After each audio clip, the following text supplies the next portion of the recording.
Praise the lord. ఈరోజు దేవుని వాక్యము ద్వితీయోపదేశ కాండము 28వ అధ్యాయము 8వ వచనము. నీ దేవుడని యెహోవా నీకిచ్చుచున్న దేశంలో ఆయన నిన్ను ఆశీర్వదించును. ఇక్కడ ఇశ్రాయేలు ప్రజలను ఉద్దేశించి పలుకుతున్న మాట అండి. దీనికి ఒక షరతు కూడా ఉంది.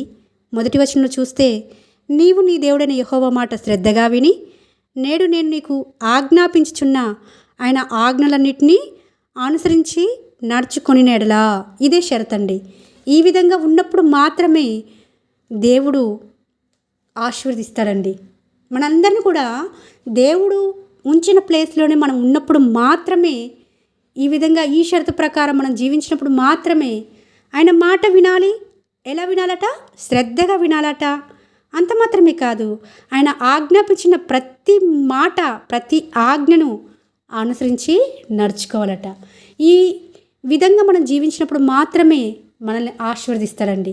మన ఇష్టానుసారంగా మనం జీవించేసి, ప్రభువా నన్ను ఆశీర్వదించు, నన్ను దీవించు అని అడగటం న్యాయమేనా? దేవుడు చెప్పిన మాట మనం విన్నప్పుడు, దాన్ని అనుసరించి నడుచుకున్నప్పుడు మాత్రమే మనం ఎక్కడ ఉన్నా సరే దేవుని ఆశీర్వాదము మనం పొందుకుంటామని ప్రభు ఈ దినమున మాట్లాడుతున్నాడు. ఇశ్రాయేలు ప్రజలు ఉద్దేశించి పలుకుతున్న మాట మనతో కూడా స్పష్టంగా మాట్లాడుతున్నాడు. ఈ రోజున దేవుడు ఉంచిన ప్లేసులను ఉంటున్నావా?